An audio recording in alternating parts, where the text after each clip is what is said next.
ഇന്ന് Sunday July 26. രാവിലെ 5 മണിക്ക് എണീക്കാൻ വേണ്ടിയിട്ട് യെസ്റ്റർഡേ തന്നെ ഞാൻ ടു ഡു ലിസ്റ്റ് ഉണ്ടാക്കിയിട്ടുണ്ടായിരുന്നു. സൺഡേ മോർണിംഗ് തന്നെ മാത്സ് ആണ് പഠിക്കാൻ വേണ്ടിയിട്ട് എടുത്തത്. കാരണം ഞാൻ സാറ്റർഡേ ടു ഡു ലിസ്റ്റിൽ മാത്സ് ഉൾപ്പെടുത്തിയിട്ടുണ്ടായിരുന്നു. പക്ഷേങ്കിൽ എനിക്കന്ന് ഒരുപാട് ടോപ്പിക്സ് പെൻഡിങ്ങിലായിപ്പോയി. അതുകൊണ്ട് തന്നെ സൺഡേ എനിക്കിഷ്ടമുള്ള സബ്ജക്റ്റ് മാത്സ് തന്നെ സ്റ്റാർട്ട് ചെയ്യാൻ വേണ്ടി തീരുമാനിച്ചു. നമ്മൾ ഏത് സബ്ജക്റ്റാണോ പഠിക്കാൻ തീരുമാനിക്കുന്നത് ആ ഒരു സബ്ജക്റ്റിനെ പറ്റിയിട്ട് തലേ ദിവസം തന്നെ നമ്മൾ ടു ഡു ലിസ്റ്റ് തയ്യാറാക്കുകയാണെങ്കിൽ കുറച്ചുകൂടെ എഫക്റ്റീവായിട്ട് നമുക്ക് പഠിച്ചു തീർക്കാൻ വേണ്ടിയിട്ട് പറ്റും. 5 മണിക്ക് എണീറ്റെങ്കിലും ഒരു 5:15 ആയപ്പോഴാണ് സ്റ്റാർട്ട് ചെയ്തത്. അതുപോലെ തന്നെ ഓൾറെഡി കമ്പനി ബോർഡ് LGSന് വേണ്ടി പ്രിപ്പയർ ചെയ്തപ്പോൾ തന്നെ ഈ ഒരു ടോപ്പിക്സൊക്കെ ഓൾറെഡി കവർ ചെയ്ത് പോയതാണ്.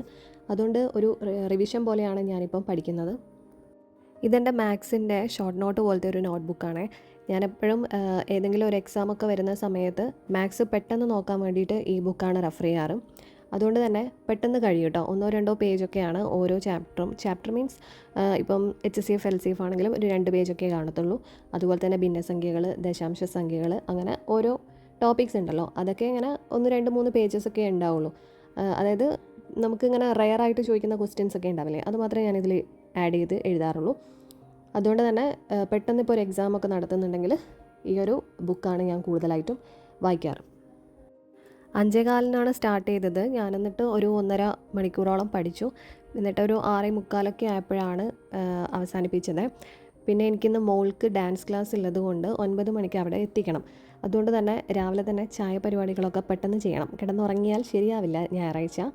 അതുകൊണ്ട് ഒരു 6:30 6:45 വരെയൊക്കെയാണ് ഞാൻ പഠിച്ചിട്ടുള്ളൂ. അതിനുശേഷം ചായ ബ്രേക്ക്ഫാസ്റ്റൊക്കെ ഉണ്ടാക്കി കൊടുത്തു. എന്നിട്ട് ഞങ്ങൾ നേരെ ഡാൻസ് ക്ലാസ്സിലോട്ടേക്ക് വിട്ടു. സൺഡേ എല്ലാ ദിവസവും എൻ്റെ ഒരു റൂട്ടീൻ എന്ന് പറയുന്നത് ഇങ്ങനെയാണ് കേട്ടോ. അവൾക്ക് 12:30 വരെ ഡാൻസ് ക്ലാസ് ഉണ്ടാവും. അപ്പം ഞാൻ 9 മണിക്ക് അവളെ അവിടെ എത്തിച്ചതിന് ശേഷം നേരെ എൻ്റെ വീട്ടിലേക്കാണ് പോകാറ്. ഡാൻസ് ക്ലാസ്സും എൻ്റെ വീടും തമ്മിൽ കുറച്ച് ഡിസ്റ്റൻസേ ഉള്ളൂ. അതുകൊണ്ട് ഞാൻ അവിടെ പോയി നിൽക്കും. എന്നിട്ട് ഉച്ചയ്ക്ക് കൂട്ടാൻ വേണ്ടിയിട്ട് പോവാണ് പതിവ്. എന്നിട്ടാണ് ഞാൻ എൻ്റെ ഹസ്ബൻഡിൻ്റെ വീട്ടിലോട്ടേക്ക് തിരിച്ചു വരാറ്. ഇന്ന് ഞാൻ പഠിക്കുന്ന ടോപ്പിക് എന്ന് പറയുന്നത് LCM HCF എന്ന ടോപ്പിക്കാണ്. അതൊരു ചെറിയൊരു ടോപ്പിക് ആയതുകൊണ്ട് തന്നെ പെട്ടെന്ന് തീർക്കാൻ വേണ്ടി പറ്റി. പിന്നെ ഇന്ന് മൊത്തത്തിലൊരു മഴ ദിവസമായിരുന്നു. രാവിലെ മഴയാണെങ്കിൽ എങ്ങനെ മോളെ കൊണ്ടുവിടുന്നുള്ളൊരു ആലോചനയിലായിരുന്നു ഞാൻ.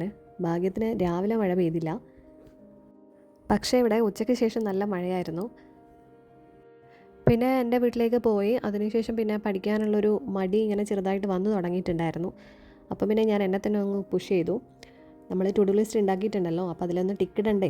അതുകൊണ്ട് ആ ഒരു ഇതിന് വേണ്ടിയിട്ട് മാത്രം എന്തൊക്കെയോ ടോപ്പിക്സ് കവർ ചെയ്ത് പഠിച്ചിട്ടുണ്ടായിരുന്നു. എന്നാലും സൺഡേ ആയതുകൊണ്ടും അത്ര പഠിക്കാനുള്ളൊരു ത്വര അത്ര ഉണ്ടായിരുന്നില്ല. ഇതൊക്കെ ഉണ്ടായിരുന്നുള്ളൂ എൻ്റെ സൺഡേ വിശേഷങ്ങൾ. പിന്നെ ഞാൻ മൺഡേ പഠിച്ചത് കറണ്ട് അഫയേഴ്സ് ആണ്. 10th പ്രിലിംസിൻ്റെ exam കഴിഞ്ഞവർക്കറിയാം. നമുക്കിനി അടുത്ത് വരാൻ പോകുന്ന എക്സാം എന്ന് പറയുന്നത് മെയിൻ ആയിട്ടുള്ള എക്സാമാണ് VFAൻ്റെ എക്സാം അല്ലേ. അപ്പോൾ അതിന് സിലബസ് നോക്കുമ്പോൾ അതിനകത്ത് 20 മാർക്ക് കറണ്ട് അഫയേഴ്സ് ഉണ്ട്. അപ്പോൾ കറണ്ട് അഫയേഴ്സ് നമ്മൾ ഇമ്പോർട്ടൻ്റ് ആയിട്ട് പഠിക്കേണ്ട ഒരു കാര്യമാണ്. കാരണം 20 മാർക്കാണ് കറണ്ട് അഫയേഴ്സിന് വരുന്നത്. എനിക്ക് 10th പ്രിലിംസിൻ്റെ ഹോൾ ടിക്കറ്റ് വന്നതിന് ശേഷം ഫസ്റ്റ് സ്റ്റേജാണെന്ന് അറിഞ്ഞതിന് ശേഷം ഞാൻ കറണ്ട് അഫയേഴ്സ് നോട്ട്ബുക്കിൽ എഴുതിയിട്ടുണ്ടായിരുന്നില്ല. കാരണം ഞാൻ കൂടുതലും 10th പ്രിലിംസ് ഫോക്കസ് ചെയ്തിട്ടാണ് പഠിച്ചത്. അപ്പം എഴുത്ത് നടന്നില്ല. ജസ്റ്റ് ഞാൻ ഇതുവരെ എഴുതിയ കറണ്ട് അഫയേഴ്സിൻ്റെ ടോപ്പിക്സും മാത്രമാണ് കവർ ചെയ്ത് പോയിട്ടുണ്ടായിരുന്നത്. അതുകൊണ്ട് തന്നെ എനിക്ക് ജൂൺ പകുതി മുതലുള്ള കറണ്ട് അഫയേഴ്സ് എഴുതി തീർക്കാനുണ്ടായിരുന്നു. അതുകൊണ്ട് ഞാൻ വിചാരിച്ചു മൺഡേ ഇരുന്ന് അതൊക്കെ എഴുതി തീർക്കാമെന്നുള്ളത്. അങ്ങനെ ഞാൻ ജൂൺ കംപ്ലീറ്റ് ചെയ്തിട്ടുണ്ട്. ഇനി ജൂലൈ എഴുതാൻ സ്റ്റാർട്ട് ചെയ്തിട്ടില്ല. ജൂലൈ കംപ്ലീറ്റ് ആയിട്ടും ഈ ദിവസം വരെയുള്ളത് എനിക്ക് എഴുതി തീർക്കാനുള്ളതുണ്ട്. അതുകൊണ്ട് അറിയാലോ എത്രത്തോളം ഉണ്ട് എഴുതാനെന്നുള്ളത്.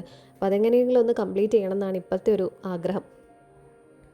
ഇപ്പോൾ പെൻഡിങ് ആയിട്ടുള്ള കറണ്ട് അഫയേഴ്സ് കംപ്ലീറ്റ് എഴുതിയാൽ മാത്രമേ എനിക്ക് ഓഗസ്റ്റ് മുതൽ അപ് ടു ഡേറ്റ് ആയിട്ട് കറണ്ട് അഫയേഴ്സ് എഴുതാൻ പറ്റുള്ളൂ. മൺഡേ ഞാൻ അങ്ങനെ കുറേ കറണ്ട് അഫയേഴ്സ് എഴുതി. അതുപോലെ തന്നെ ഏപ്രിൽ മാസത്തെ കറണ്ട് അഫയേഴ്സ് പഠിക്കുകയും വേണ്ടി ചെയ്തു. ഫ്രണ്ട്സ്, നിങ്ങളെല്ലാവരും VFAക്ക് വേണ്ടി പഠിച്ചു തുടങ്ങിയോ? എങ്ങനെയാണ് പഠിത്തമൊക്കെ എങ്ങനെ പോകുന്നുണ്ട്? VFAക്ക് പഠിച്ചു തുടങ്ങുമ്പോൾ നമ്മൾ ആദ്യം ചെയ്യേണ്ടത് അതിൻ്റെ സിലബസ് പ്രിൻ്റ് ഔട്ട് എടുക്കുക എന്നുള്ളതാണ്. അതിനുശേഷം അതിലെ മാർക്ക് ഡിസ്ട്രിബ്യൂഷൻ നോക്കിയിട്ട് ഏതാണോ നമുക്ക് കൂടുതൽ മാർക്ക് വരുന്നത് അതിനനുസരിച്ചിട്ട് അതിന് ഇമ്പോർട്ടൻസ് കൊടുത്തിട്ട് പഠിക്കാം. ഞാനിന്ന് ക്ലാസ് കഴിഞ്ഞ് വരുന്ന സമയത്ത് VFAൻ്റെ സിലബസ് പ്രിൻ്റ് ഔട്ട് എടുത്തിട്ടുണ്ടായിരുന്നു.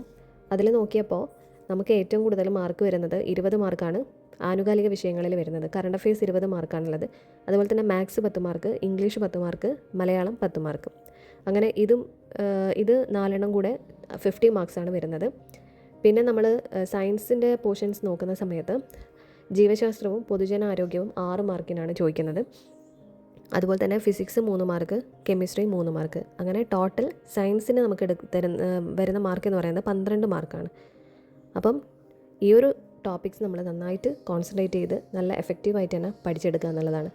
ഏറ്റവും കൂടുതൽ മാർക്ക് നമുക്ക് ഇവിടെ ഈ ഒരു പോർഷൻ നോക്കിയാൽ തന്നെ കിട്ടും. അതുപോലെ തന്നെ സുപ്രധാന നിയമങ്ങൾ 5 മാർക്കിന് ചോദിക്കുന്നുണ്ട്.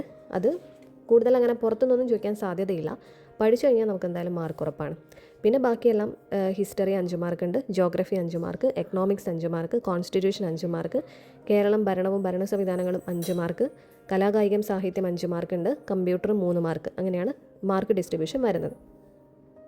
അപ്പോൾ 10th പ്രിലിംസ് കഴിഞ്ഞവർ എത്രയും പെട്ടെന്ന് VFAക്ക് പഠിക്കാൻ തുടങ്ങുക. അതുപോലെ തന്നെ ഇനി സെക്കൻഡ് സ്റ്റേജും തേർഡ് സ്റ്റേജും ആണെങ്കിൽ അവരെന്ത് ചെയ്യാം, ബാക്കി ടോപ്പിക്സ്, അതായത് നമ്മൾ 10th പ്രിലിംസിന് ഉള്ള ടോപ്പിക്സ് ഓൾറെഡി നന്നായിട്ട് പഠിച്ചിട്ടുണ്ടാവുമല്ലോ.